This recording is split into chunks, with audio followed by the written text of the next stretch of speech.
with the program. I want to welcome everyone to the Pro Football Hall of Fame. My name is Jerry Shockey. I oversee all the youth and educational programs here at the Pro Football Hall of Fame. We're pleased to offer the second part of today's program of our Heart of the Hall of Famer Character Education Series featuring Pro Football Hall of Famer Warren Moon. And many of you have connected to this before, and we have some new ones as well. The real idea and premise behind this program is to really demonstrate what it took beyond just the athletic ability to get in the Pro Football Hall of Fame. And as we share with the other schools, is that they're great examples of obviously athleticism and skill, but it took more than that, and took more than that to be successful in being inducted into the highest honor that any individual player can receive, being enshrined here in the Pro Football Hall of Fame. And it took that in all of their endeavors in life, because I think what you'll find about most of our Hall of Famers is that when you start looking at their Hall of Fame career numbers and things like that, if you start looking at their career numbers beyond just the Hall of Fame, they have just as remarkable careers off the field as they do on the field. And it all comes back to those core pillars that we're talking about with you guys, and that you guys have been studying and researching about: the trustworthiness, the respect, the responsibility, the fairness, the caring, the citizenship. So that's what we're here to talk about today. You guys have the opportunity to learn from one of the greatest players that has ever played in the National Football League. There have been over 20,000 players that have played since the NFL started here in Canton, Ohio in 1920. And there are only 267, well, 273 now. We just announced 6 new members to be enshrined into the Pro Football Hall of Fame. But there are only 267 bronze busts on display here in the Pro Football Hall of Fame out of 20,000 players. So it gives you an idea of just how elite of an athlete Mr. Warren Moon is. But before we get started on the program, there's a bunch of folks that I need to thank, because without them, this wouldn't be possible. First and foremost is we have to thank our good friends at eTech Ohio, who make all these connections possible, all the bridging for us. They support the entire state of Ohio, all the public entities, and as well as nonprofits like ourselves here in Canton, Ohio. So we want to thank those folks there for helping us, Jason and Josh and Mark. I know you guys are working behind the scenes to make this connection possible. Thank you very much for your continued support of the Pro Football Hall of Fame. We have to thank our friends at Cisco, because they're the ones that help make this possible here today by hosting Mr. Moon at their studio in Bellevue, Washington. I want to thank all those folks there, from KJ to Cambria and Brent Shepard and Marcello. Thank you for all your help in making this connection possible today. It wouldn't be possible without you guys. We have to thank the teachers that are obviously participating in this program today. You guys made the sacrifice, the commitment, done the preparatory materials with your students. A lot of things had to take place for this to take part, and you guys were instrumental in making those things take place. So thank you for that as well. And last but definitely not least, we have to thank the students, because you guys are the real stars of the show. You are going to be the one driving the program, so to speak, today. We've seen your questions that you have submitted, and that's really going to be the focal point. You've done the research, you've got the questions prepared, and we're really looking forward to a quality program here today based upon the questions that I see that you guys have submitted beforehand. So thank you very much, students, for your preparation and time and your hard work for making this program possible. One thing we'd like to do is give the students from all these schools across the country the opportunity to give a shout out, to show some school spirit. In a moment here, I'll ask each school to unmute their microphone and give a shout out to their, for their school. That means teachers, make sure to close the classroom doors there for a minute. I apologize for allowing your students to shout in the middle of school. Hopefully it doesn't cause too many distractions. But I think it's good, number one, because Mr. Moon can see where all the students are coming from. And number two, it can also give the opportunity for all the other schools to see where you guys are coming from as well. So with that being said, and I think that they were having some little technical difficulties, but I don't know if we got Henderson County School. Did we get you guys connected yet? Henderson County? Okay, they emailed me and said they're having some technical issues, so hopefully we'll get them connected here in just a moment. I know we have connected. Can we go to Carrollton Middle School in Carrollton, Michigan? Go ahead and give a shout out for your school.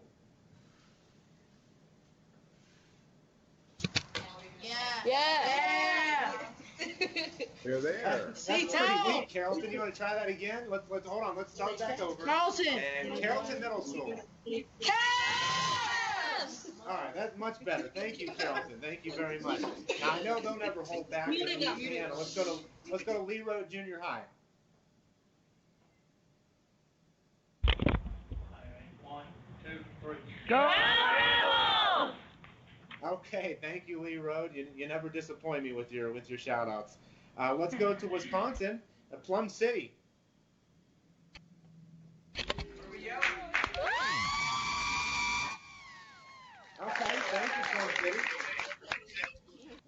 done. Well done. Go ahead and mute your microphones there.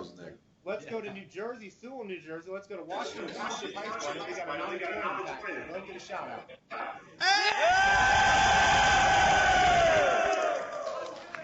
Okay, all right. Thank you, Washington Township. Appreciate that. Let's go to Humboldt, Texas, and Atascocita. Go ahead and give a shout out.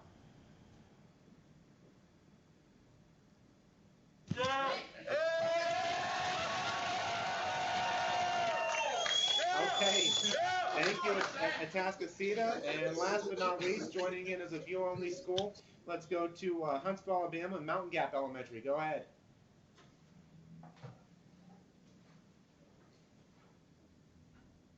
Oh, you know what, Mountain Gap? I forgot. I muted your microphone from the bridges in. Let's try this again. Here, let me unmute you and see it now. Let's, Mountain Gap, give me just a second as it inputs here. Go ahead, Mountain Gap. Try it again.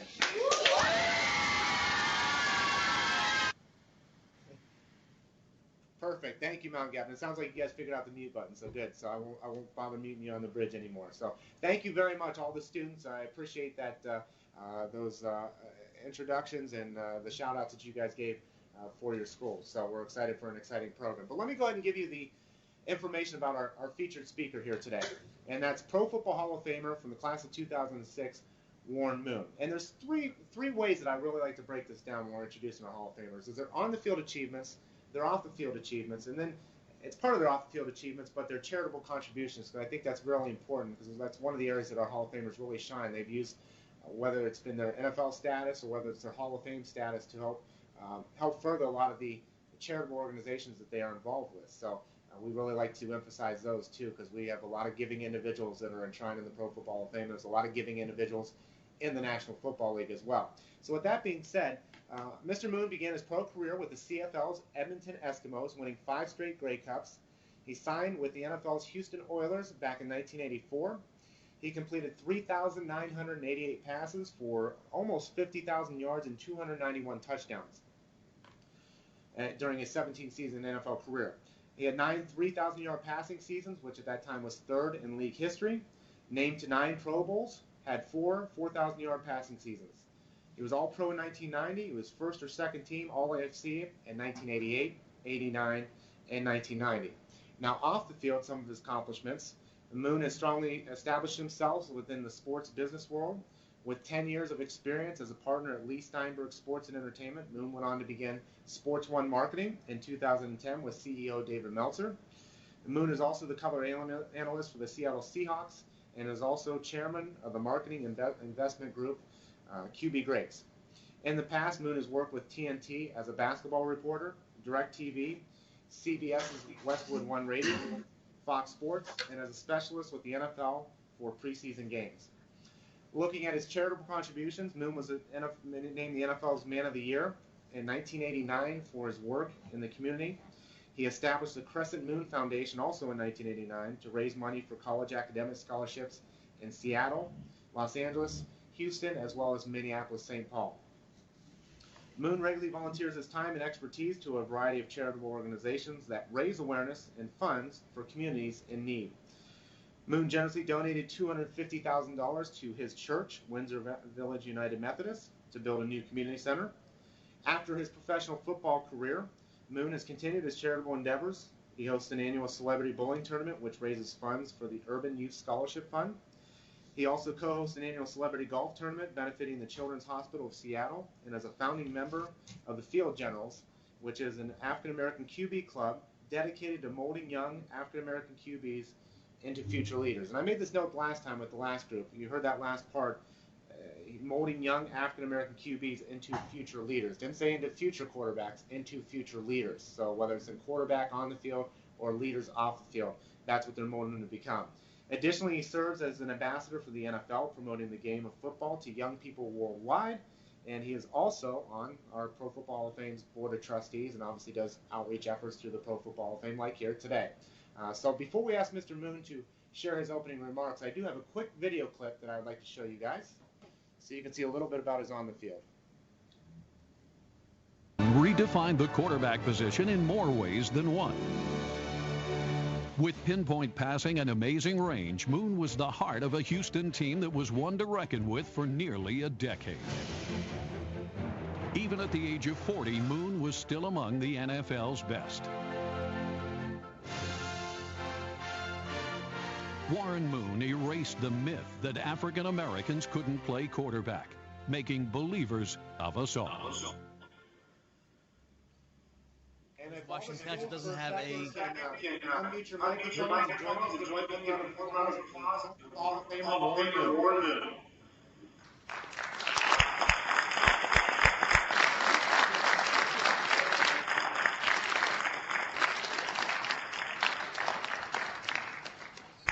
And we'll ask all the schools, please keep your mics muted. I know there's one that we'll get a lot of feedback from, so make sure. Thank you. Perfect. So with that being said, Mr. Moon, the microphone is yours, sir. Well, thanks a lot, Jerry. First of all, I want to welcome all the students from all around the country to this program, Heart of Hall of Famer series, and I want to thank all the teachers for getting your classes involved in this program. I think it's a program that'll be very worthwhile, not only for the young guys that are out there as athletes or want to be athletes, but also you young ladies who are out there that might be athletes yourselves, or I think you'll get a lot out of this program whether you're an athlete or not, because I think regardless of what you want to do in life, I think a lot of the different recipes for success that we all had growing up that got us to this point in our lives as Hall of Famers, it would have made us successful in anything that we did, just because of all the different things that we had to do to get here, whether it was the hard work, whether it was the commitment, whether it was the great character that we tried to show. All those different things are going to make you successful in anything that you might do, even if it has nothing to do with athletics. So I think it's great, first of all, that you're involved in a program like this. Because of technology, you're able to get in front and listen to people like myself and a lot of other people that have been successful in their lives and feed off of that and get advice from that. I know when I was coming up through school, we didn't have this type of technology. So unless we had a speaker come in person, or unless we went on a field trip somewhere, we didn't get a chance to get exposure like this. So you should feel very, very fortunate that you live in a technology society like this where you're able to get this type of exposure. So the thing I want to ask you to do is make sure you take advantage of the things that you're being exposed to today, and any other series that you might be involved in as you listen to other different speakers. Take advantage of these opportunities because they will help you with your life as we move forward. As Jerry talked about all of my stats and what I did in my career, all those things, are great. But I think what I'm most proud of is the journey that I went through to get to where that success ended. I think the fact that I had to go through a lot in order to make those things happen. I had to really fight through a lot of adversity in my life as I went through being an athlete. I had to put in the hard work and commitment that it takes to be a top flight athlete. So I think all those things to me were more important. And then also what I was able to do with my career off the football field, I think those things were more important to me as well, because I've been able to make a difference in people's lives. And that's one of the reasons why I'm sitting here talking to you guys today, is because I really do care about young people, and I care about you being successful. And it was people like myself that helped me to become successful, because I listened to their advice, because I learned from other people, and I didn't feel like I knew everything to be successful. And I used that knowledge that I got from others and applied it to what I was doing as far as the work that I was putting in to be a professional athlete. So I want you to do the same thing, because it's no me sitting here being successful is not an accident. It took a lot of different things for this to happen. And any other guy that sits here in this seat that you might listen to in this program, it's the same thing. They all went through a lot. They went through a lot of hard work. They went through a lot of commitment. They went through a lot of adversity to get here. And we just try and share our story with you young people so you understand what it takes to be successful in this very, very competitive world that we live in. So please take advantage of it. I look forward to answering your questions as we go through the series today. And again, thanks for being involved. And all I ask for is your attention and also your participation. All right, and thank you, Mr. Moon. I think one of the things you guys will find is that as you hear him speak today, is that he was a student just like you guys. I mean, he was just like you. I think that's one of the things that we want to convey. sometimes, professional athletes, we put them up on a pedestal, or whether rightfully so or wrongfully so, but, we put them on a pedestal. But the old saying, you put their pant leg on one leg at a time, just like, I do. That's the same thing. They have same beginnings as you guys do. They just had an ability to persevere and drive through anything, any obstacle, they were going to reach any goal that they set before them. And that all comes back to that character that we're talking about. So with that being said, what we're going to do is we're going to go in the order of Henderson County, Carrollton, Lee Road, Plum City, Washington Township, and then Atascocita. We'll ask all the schools to keep their microphones muted throughout until I call upon your school. And then even after you ask your question, make sure to mute your microphone immediately afterwards, just so we can avoid any feedback or any interruptions throughout the program. So that's going to be the order that you guys registered.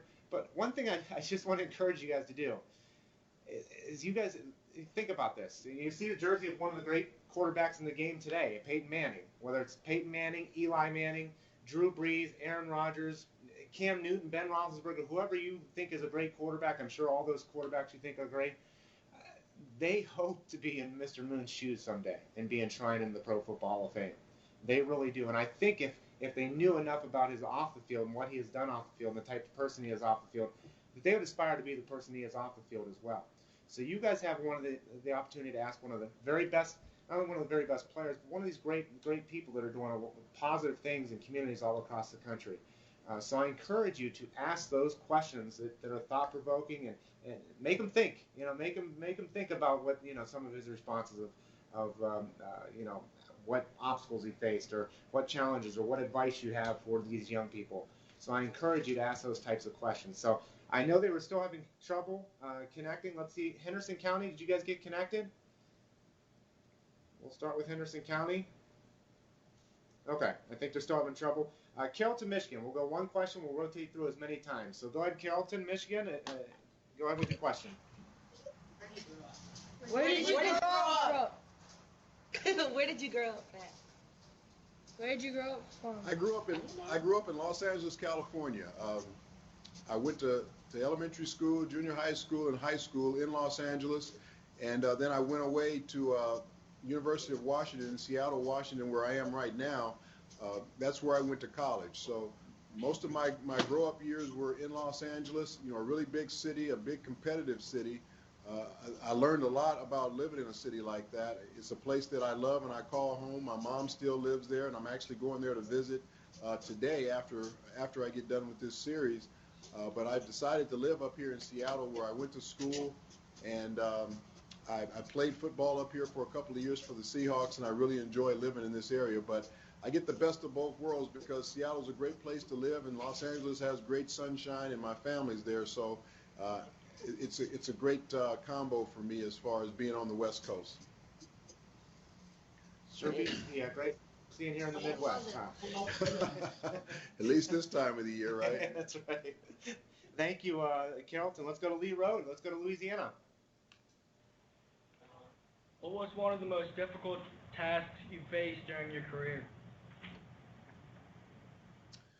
One of the most difficult tasks I faced, I think just being told so many different times that you weren't good enough, that you couldn't do it, that you shouldn't play this position, that you need to change positions. And that happened to me throughout the course of my career, trying to play quarterback as an African American. At that time in the early 70s, it just wasn't something that was fashionable at the time. There was a lot of stereotypes out there about African Americans being able to play a position like quarterback, where it's a leadership position, it's a thinking position, it's a position where you have to make quick decisions. I had to deal with those obstacles as I was coming up. So I think that was probably my biggest difficulty, was trying to persuade or trying to convince people that I could play the position and just get an opportunity to play it, where a lot of people were telling me I need to go to another position. Thank you, Lee Road. And let's go to Wisconsin, at Plum City. If there was one thing that you could go back and do differently, what would it be? Good question. That is a very good question. I think we all have a lot of things we regret that we've done in our lives. especially as you get older, that you wish you could go back and erase. I don't know if I could just pick out one. I mean, there's a lot of important things in my life. There's a lot of situations that I wish I could have done differently at the time. Just given a certain football game, I can go back to a certain game. You know, we played a game against the Buffalo Bills in the playoffs one year. I think it was 1990, where we had a 35-3 lead in the football game, and we ended up losing the football game in overtime because they made a big comeback against us, and it's still the biggest comeback ever in the history of the National Football League. So that was a team I thought was good enough to win a Super Bowl, and you really don't get a chance to be on really good football teams that have a chance to win a Super Bowl. And I thought that team had that chance, but we didn't do what we needed to do that day in order to win that football game. So that's one situation I'd really be able to love to go back and change that situation. From a football standpoint, there's a lot of other things in your personal life that you've made decisions on that you wish you would have done differently, but that's one from a football instance that I wish I could go back and do a little bit differently. And you always, when you lose a game, you go back and play plays over in your head and think about things that you could have did better in certain situations. And I'm sure everybody on our team did the same thing, but me being the quarterback, there's no question I took a lot of that responsibility on myself. And we just recently had Coach Levy, the legendary coach from the Buffalo Bills, in for Heart of the Hall of Famer series as well. And he had an enlightening story about that when they were up 28-3 in the locker room, and Frank Reich threw the interception, and you guys scored to go up 35-3. So it's a funny story that Coach Levy shares about his motivational speech at halftime. I don't know if you've heard that before, but they shared it at a different time. But anyhow, not really interested in hearing it, Jerry. There's still wounds that are a little bit open on my body about Good that. Point. Good point. Thank you. I forget I even brought it up. Let's go to Washington Township, New Jersey. Did you always know you wanted to play for the NFL when you were young, or did circumstances during your early years lead you to the NFL? You know, I always dreamed of playing in the NFL when I was a young kid.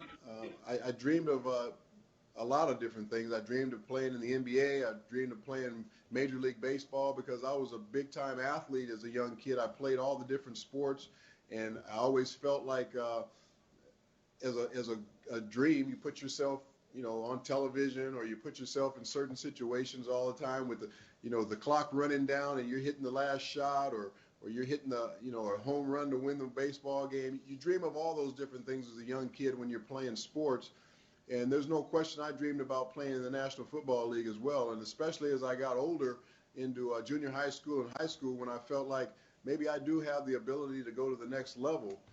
And then those dreams became more of a goal of mine.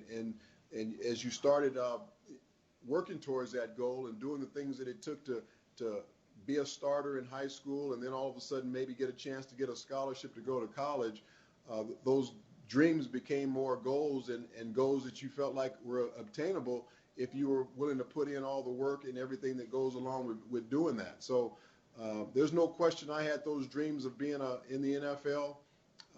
I did go to Canada before I went to the National Football League, just because people tried to tell me that I couldn't play quarterback in the NFL and that they wanted to switch my position. So I went and played in the CFL because they gave me the opportunity to play quarterback, and I played it at a very high level up there. And then eventually I was able to come back and play in the National Football League, but I wasn't going to let anybody tell me that I couldn't play that position. And that's something that I want to tell you young students here today.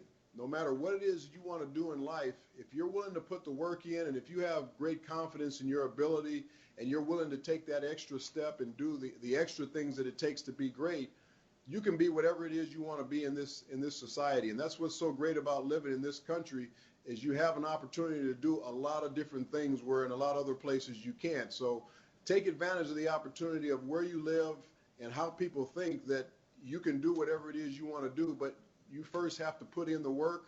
You have to set those goals and set them very, very high, and you have to be a good character person in order to make it through a lot of the tough things that you're going to go through.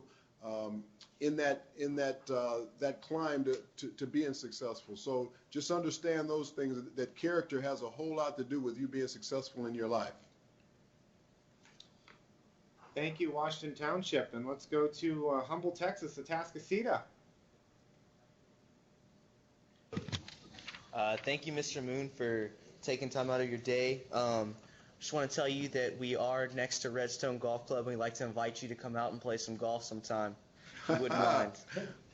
Well, thank you. I'm very familiar with Humboldt, because it was right down the road from Houston, where I played 10 years of my professional football career, and I have very good friends that live out there, so I know exactly where you are. Go Yes, sir. Oilers! Well, my question is, what defensive team or player did you fear the most? You know, because I played so long, I had a chance to play against a lot of great defensive players, and I think I've been asked this question a lot by a lot of different people, and I always come up with 3 or 4 different guys. Basically, guys that you really had to focus on and concentrate on where they were all the time on the defensive line. When you play against these type of players, you have to make sure you know where they are at all times, that your line maybe has to slide that way to protect against that type of guy, that you might have to use a tight end in order to help block this guy. You might have to use a running back to chip against him. Those are the great players that you have to focus on, and those guys were Reggie White, who played for the Philadelphia Eagles for many years and went into the Hall of Fame with me in the same class. Bruce Smith, who played for the Buffalo Bills, great defensive end. He's the all-time sacks leader in the NFL. Derek Thomas, who I played against and also became a teammate of his at the end of my career. Another one of those great players who's in the Hall of Fame. And then Lawrence Taylor, who played for the New York Giants and who's also a Hall of Famer. So all 4 of those guys are in the Hall of Fame. They were all great players during their time, and they were guys that you had to fear because they could make an impact on the game by themselves. So you had to always know where they were and how you were going to block them. And because of that, it made other players on that defense better, because you put so much focus on them that it allowed other guys to make plays. So that's what makes a great player, when he can take so much focus and concentration away from what you're doing that other players are allowed to become great as well. And Mr. Moon, let me ask you, looking at that, that barrier, whether it's in the shape of a Bruce Smith or Derek Thomas or Lawrence Taylor, or whether it's in the shape of a test that you have coming up, or whatever it might be, whatever that barrier is, what advice do you have to students? How do you overcome those, those types of obstacles and barriers? I think being prepared is the best way to overcome any type of obstacle. People talk about being nervous before they take a big test, or just not sure or whatever. I think as I went into football games, I knew if I was very well prepared, if I had done everything that it took on the practice field, everything that it took in the classroom, everything it took as far as watching extra film, and I felt like I had a really good grasp of what we wanted to do against a team and what that team wanted to maybe do against us, then I wasn't really that nervous, just because I was so well prepared. And I think preparedness has a lot to do with being successful and being comfortable and being confident as you go into a situation, whether it be a football game, whether it be a test, a big test that you're going to take in school, whatever a big situation that you're going into. If you put the work in, and if you feel like you're prepared for anything that might come at you, then I think you won't have that nervousness, and you'll just go in there and you'll do well. Thank you very much. And let's go from Humboldt, Texas. Let's see did Henderson, Kentucky, did you guys get connected? Give one more try. And I think they're still having technical issues. Let's go to Carrollton Middle School, Michigan.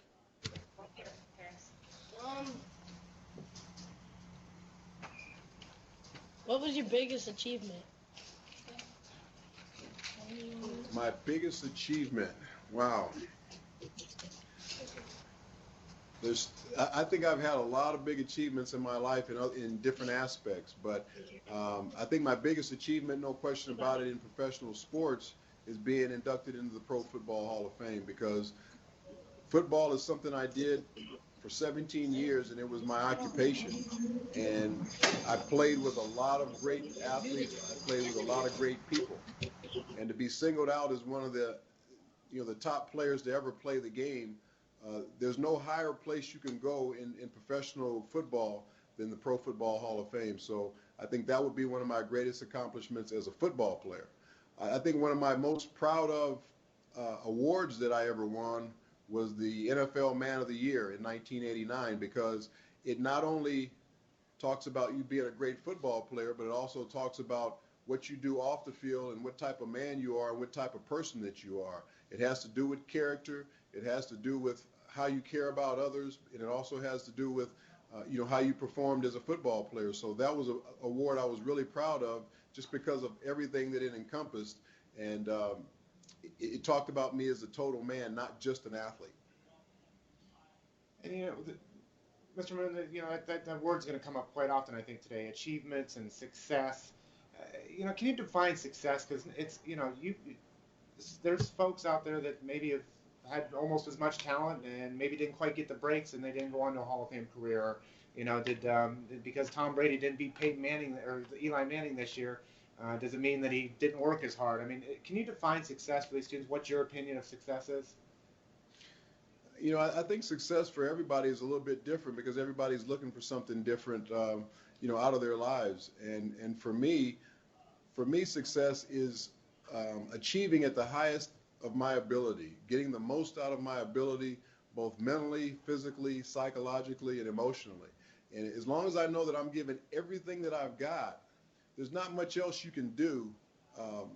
But let the cards lie as they may, because you can't give any more than what you have to give. And what I tried to pride myself on whenever I went out to participate in either practice or in a game or whatever I go about, I try and give it everything I've got.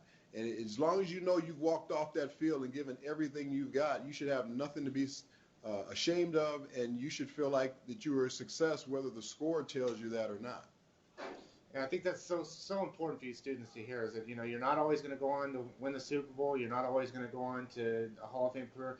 You're not always going to get an A on the test, that you took, no matter how hard he or she worked on that. But it's really the process that you went through. And as Mr. Moon said, if you can walk away knowing that you gave everything you had on it, trust me, if you keep taking that outlook on things in life, you're going to be successful, or however you want to define it. So I encourage you to take that outlook on things. Let's go to Lee Road Junior High. What do you think your life would have been like without football? That's a very interesting question, because football was such a big part of my focus growing up, and I gave it every.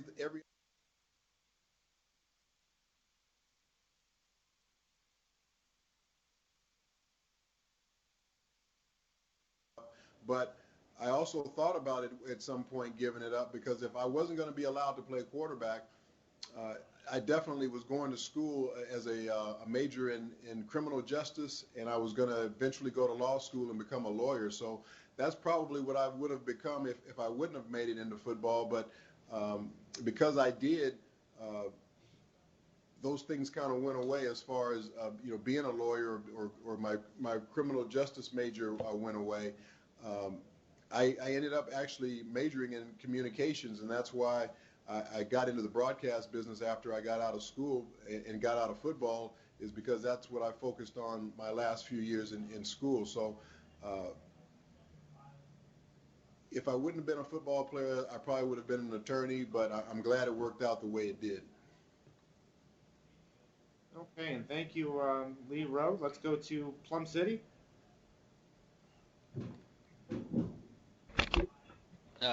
Who was your favorite receiver and why? Wow.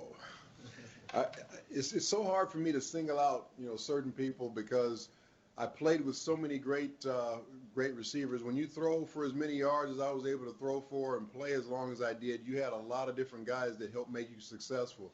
And especially as a quarterback, you can't be really successful unless you've got good people around you. You're only as good as the people that surround you. So you got to have great offensive linemen. You got to have great receivers. and I had a lot of those. But I think if I had to single out one guy, it would probably be Chris Carter, who I played with at the Minnesota Vikings. I played with him for 3 years. It wasn't a very long time, but we had a lot of success together. He actually, the first year we played together, set the single-season record for receptions in a year with 122 catches. So he was a very, very talented guy, and a guy that I think will be in the Hall of Fame one day. He's been a finalist, the last 4 or 5 years, and as he was again this year, and I think he's very close to going into the Hall of Fame, one of the great, great receivers to ever play in the National Football League. Thank you, Plum City. Let's go to Washington Township. What player in the NFL did you admire most when you were a student, and then when you were a player, and why? Again, there was a lot of players that I looked up to. I had a lot of role models, guys that played back in the 60s when I was growing up. The quarterback, I was from Los Angeles, so I was a huge Los Angeles Rams fan. Believe it or not, the Rams were in Los Angeles way back when, before they went to St. Louis. And Roman Gabriel, their quarterback at the time, was one of my big idols. He was of Indian descent. He was a minority, so he was somebody that I could relate to, even though I was black, but he was still a minority. So you didn't see a lot of those guys in the National Football League. Most quarterbacks during that time were white. And then Roger Staubach, who played for the Dallas Cowboys when I was growing up, was another guy that I really looked up to because I loved the style of the way he played the game. I loved that he could run the football, he could throw it, he could scramble. But what I liked most about him is the way he lived his life off the field. He was a Christian, he was a really good man, a really good family man. He had been in the Air Force, so he had served in the military. Just a really well-rounded guy that I think any young quarterback would want to emulate growing up. So Roger Staubach would be one of those, and then Roman Gabriel, being the quarterback of the Rams at the time that I was growing up, was another guy that I really looked up to. Okay, thank you, Washington Township. And let's go to Atascocita. I think you guys are just about to head out. I don't know if we caught you before you headed out. Well, I'll tell you what, we just cleared out, but we still have a few students in here, so I'll be glad to ask a question. Yep. I'll tell you this, you talked a little bit about setting goals, and you've already talked a little bit about, meeting your best potential, and so that was obviously well said. But I was going to ask, do you have any advice on setting goals? Obviously, one that comes to my mind is like maybe achieving some small goals that you think you can get to, some realistic goals. But again, that's my question: is any advice for setting goals? Well, I really got into goal setting when I got into college. My college coach, Don James, was a really big believer in setting goals. And one of the things he made us do was we had to sit down and write out our goals on a weekly basis. And those goals would change from time to time based on, what you were able to accomplish in that week. So he wanted you to have short-term goals, which would be probably within that week period of time, intermediate goals, things that you wanted to try and accomplish over a certain period of time, and then what your long-range goals were. So I think if you write down your goals in increments like that, that way you can keep a sight of what you want to do kind of immediately, what you want to do in the interim, and then what you want to do long-term. I think that's a good way to go about goal setting. But you can't just write those things down and forget about them. You have to look at them all the time, reassess them, because things change in your life. So you're always reassessing, what you've written down as goals, and you might be changing those things from time to time. So I think that's a good way to go about it. It really helped me, and it helped out a lot of our football players on our football team. And I think it could help any young people if they're having problems with how to set their goals. Okay, thank you very much, Atascocita. And let's go to Carrollton, back in Michigan. Carrollton, Michigan. Muted. Now ask a question, do it again. How did you feel when Brett Favre broke your career passing yards record? Did you enjoy the CFL? Wait, just one question, okay? One question. Well, I really did enjoy the CFL. I can answer both of your questions. I really did enjoy the CFL. It was an opportunity for me to play quarterback. I had a great time up there. We won a lot of championships. I met a great bunch of guys, and I just had a great experience living in another country.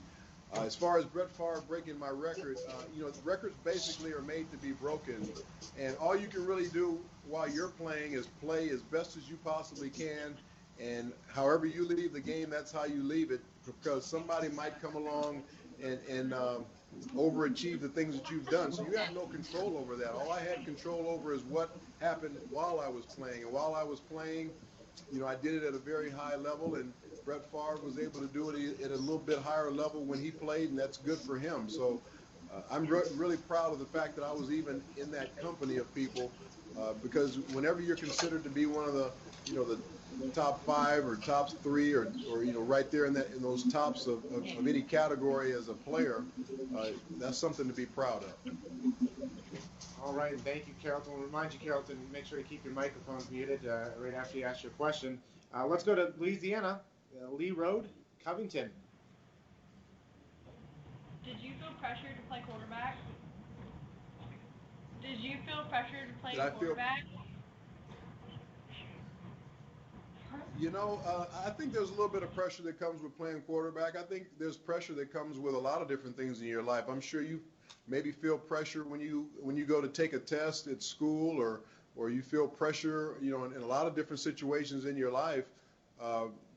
Playing quarterback is no different, just because of all the things that are expected of you and all the things that are asked of you. There's a lot of responsibility that comes along with playing quarterback, and responsibility is one of those pillars of character, that you have to be a responsible person, that you have to be willing to take your share of the blame and not give blame anywhere else to anybody else. Take what your responsibility is and do what you're supposed to do as a player. So if you're like I talked about earlier, if you're prepared and you've put in the hard work that it takes to be successful at your position, then hopefully you don't feel as much pressure. But there's no question about it, from a human nature standpoint, when you know that many people are counting on you, you walk into a stadium and there's 70,000 people watching, and there's millions of people watching all around the world watching your game. Yeah, there's a little bit of pressure there, but again, if you're prepared and you go out there with a lot of confidence that I've done everything that I can to be ready to play this game, then the pressure shouldn't be that big for you. And thank you, Lee Road. Let's go to Plum City. How did you build trust-filled relationship with your receivers? I think trust comes from knowing that they're putting in the same amount of time that I'm putting in as far as trying to get better. And then I think that trust comes from working together. I think as we work together as a receiver quarterback, you learn each other's body language, you learn each other's speed, you learn where a guy likes to catch the football. And I think as you get to know a guy a little bit better, that's where that trust comes from. And the trust comes from hard work. So as long as you're putting in that hard work with each other and you both are working towards the same goal of trying to be the best quarterback receiver combination that you can be, and you work on your timing, and then you watch the film and you see where you can make corrections and make adjustments and make improvements, that's where that trust comes from. So when you've put in the work throughout the week and you've done it at a full speed level, when you get into the football game, it's become second nature, because you've already practiced it over and over and over again. The repetitions have been there. You've had success in practice, so that success should translate to the football game, and that's where that trust comes from. And Mr. Moon, talking about trustworthiness and respect, and another word that comes to mind is, honesty, and not only honesty with other people, but honesty with yourself. How important it is, do you think, number one, to honestly evaluate yourself, from time to time, and then number two, sometimes we have this misconception that, by asking for help, that we show weakness, whether it's help with a test or help with, throwing or whatever it might be. What do you say to that? Well, I think with honesty, of course, you're going to always think sometimes you're right in certain situations, but with myself, I like to ask other people's opinion of me and how they perceive me and how they look at me, and do they think that there's ways that I can improve myself. I think that's one of the ways that that people don't become so self-serving of themselves that they think they have all the answers or they think that they know everything. And I remember an example was late in my career when most people thought maybe my abilities might be changing just because of my age. I started asking different coaches and different people that watched me play or whatever what they thought of my abilities, and did they see anything different in the way I was playing the game, because at that time I was contemplating whether I wanted to retire or not just because of my age, because sometimes in professional sports you get to a certain age, you're kind of taught to think that this is where your career should be over.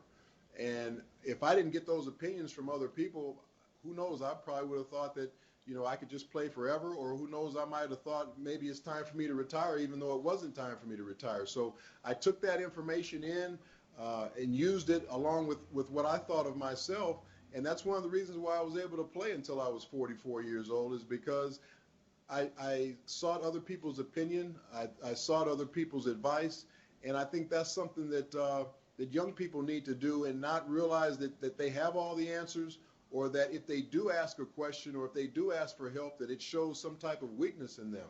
I think if anything, it shows strength, that you are confident enough to rely on somebody else's ability that you really trust, that they can help you become a better person or a better student or a better athlete. So I encourage all of you out there to ask questions of your teachers, ask questions of your parents, ask questions of your coaches. That's the only thing that's going to make you a better player or a better student or a better person, is by asking people that have done it already and you know that really care about you. So that's kind of what I did in my career, and I suggest that you do the same things in your personal life. All right, thank you, Plum City again. Let's go to Washington Township. Do you think it was beneficial to you only playing one sport in high school?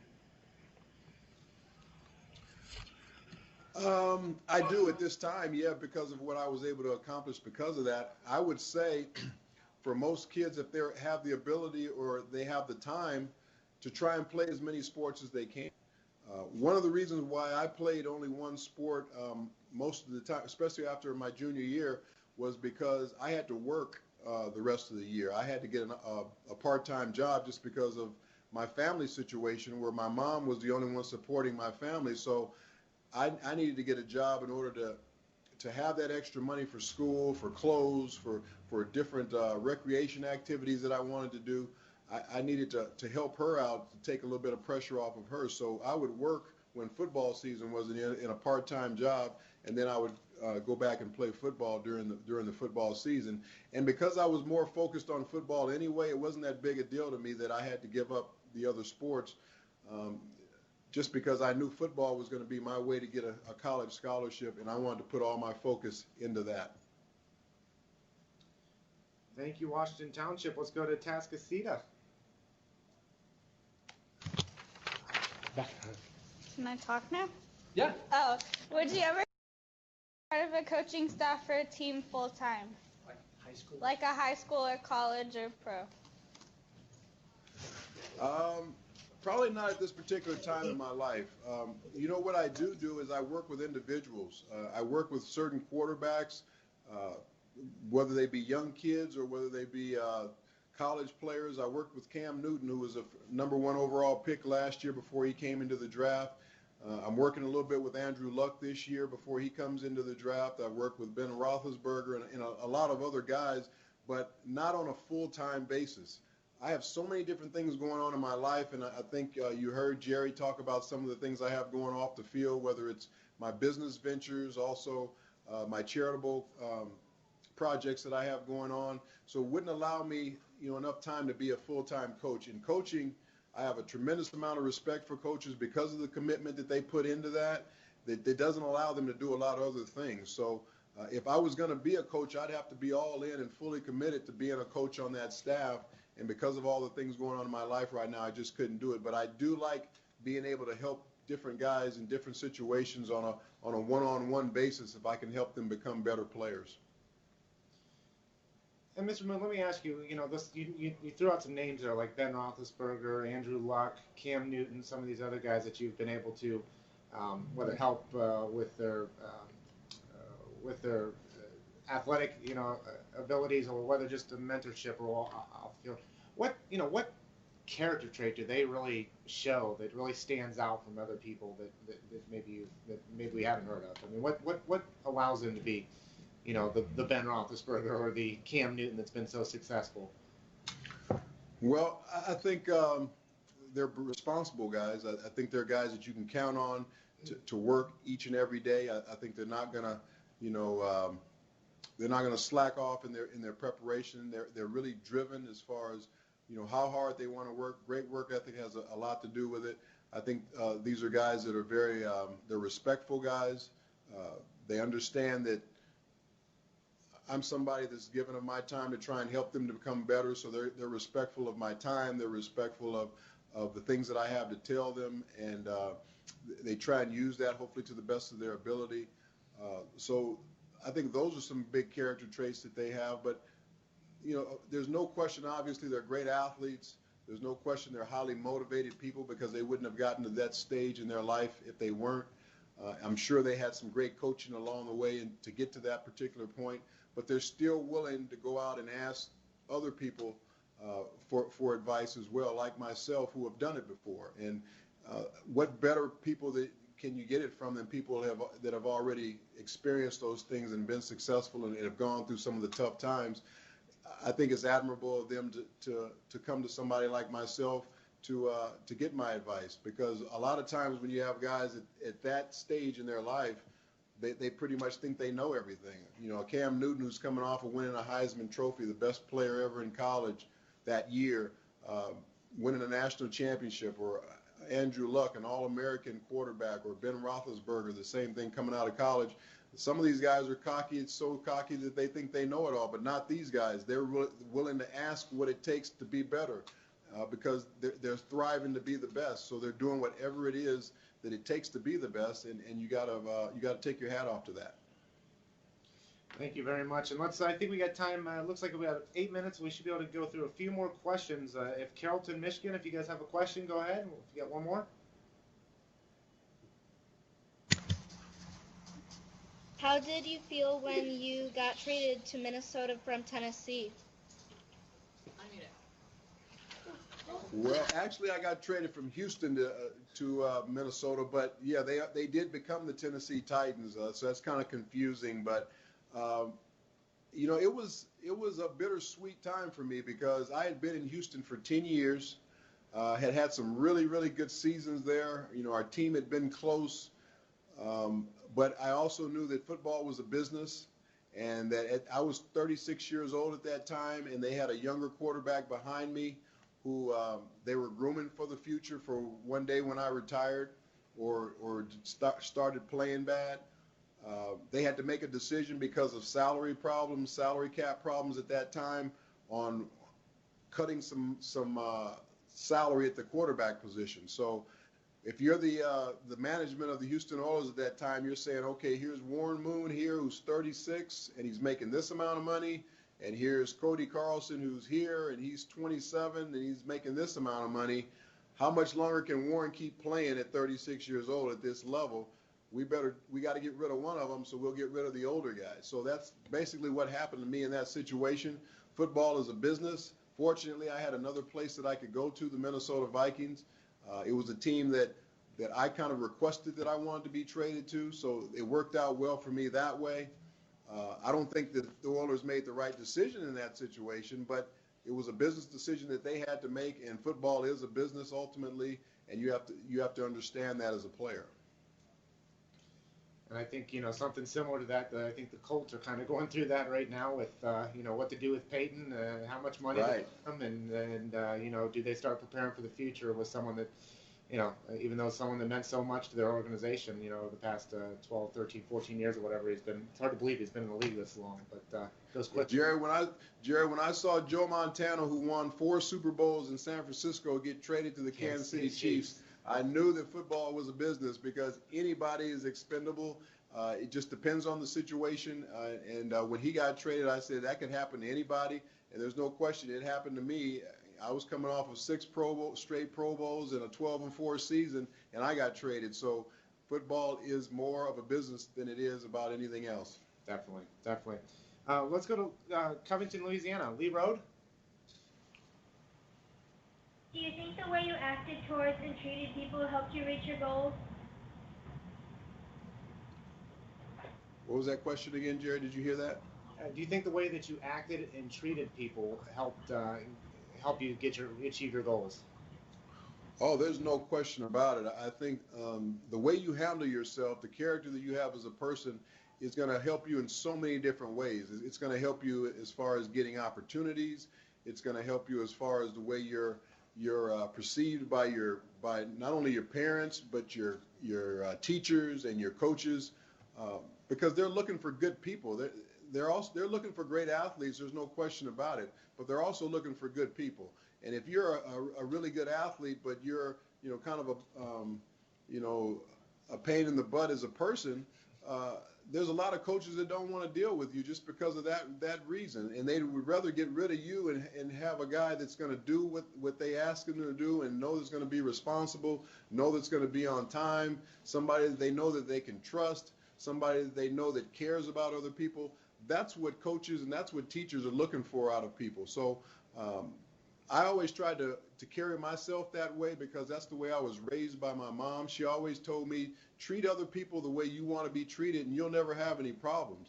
Well, that's what I've always tried to go by, and I've always tried to treat people with great respect. And because of that, I've always been treated with respect in return, and I've always been in some way given the opportunities that I've been looking for. So the way you carry yourself and the character that you have is going to carry you a long way in this world. Okay, and thank you, Lee Road. Let's go to Plum City. Who was your mentor when growing up and through your football career? My mentor growing up.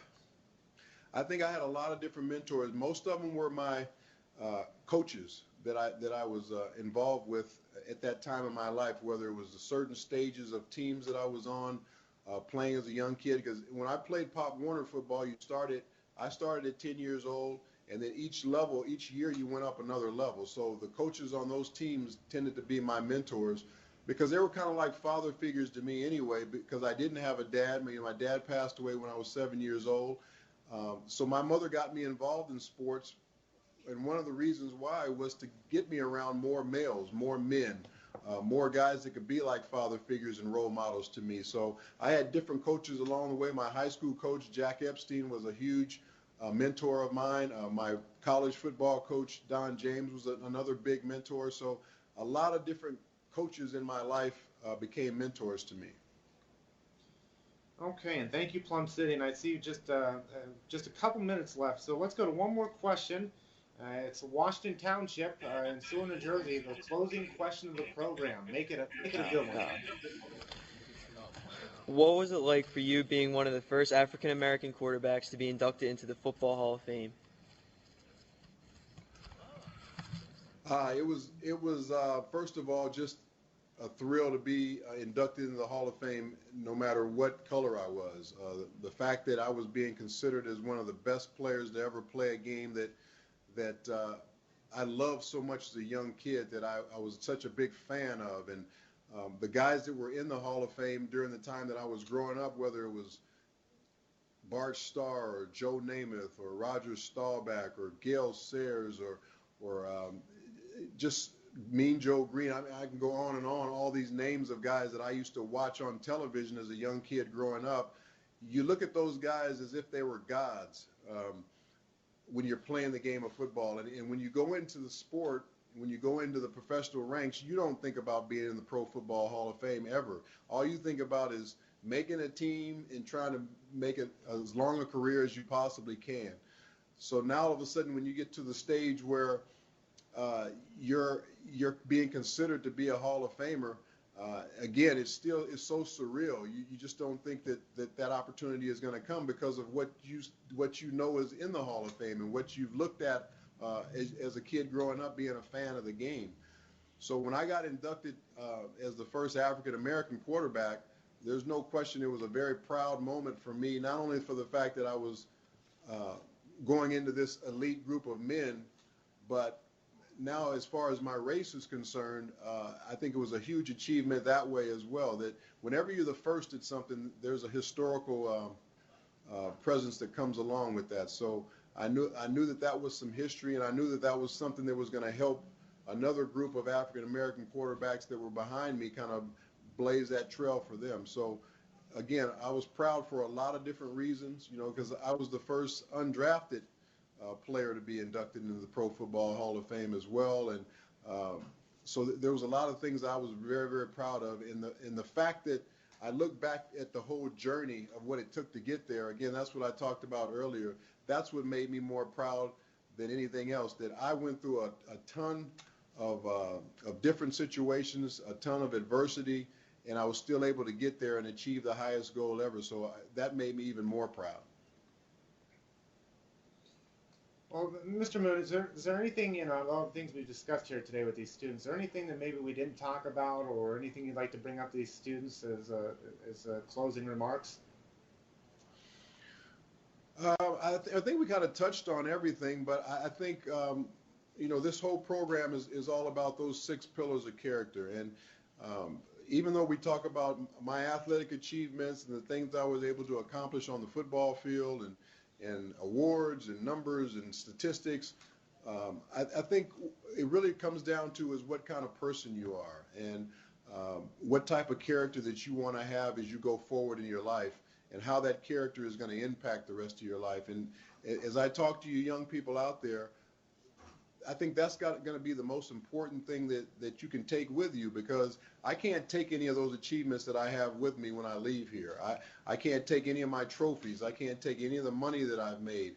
But I can leave a positive impact when I leave here as far as what type of person I was, how I treated people, how responsible I was, how trustworthy I was, did people respect me while I was here. All those different things to me are the most important thing when you leave this earth, and how you were perceived.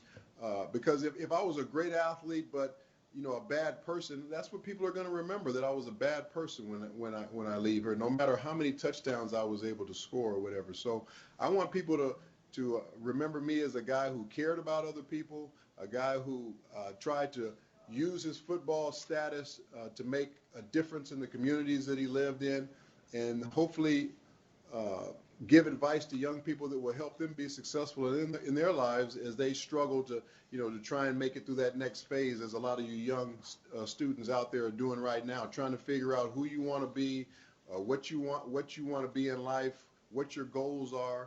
Hopefully some of the things that I've talked about today will help you in that respect. And as you get involved in this series a little bit more and listen to some of the other guys that might be talking to you, you'll hear some of the same things, because it's not a complicated formula for being successful in this world. There's a few different things that you need to do, and do them very consistently, and I think you can be successful in anything you want to do. And I think you'll hear that same message from most of the guys that you listen to. So take advantage of this series. Take advantage of the guys that you're going to be hearing from as you go through this different series of Hall of Fame players. And just understand, these guys are here because they care about you. They want to see you successful. We've all been young people before, and people helped us along the way, and that's exactly what we're trying to do with you here today, is try and do whatever we can to make it just that much easier for you to realize your dreams. Well, students, if you want to unmute your microphones for a second and join me and give them a warm round of applause saying thank you to the Pro Football Hall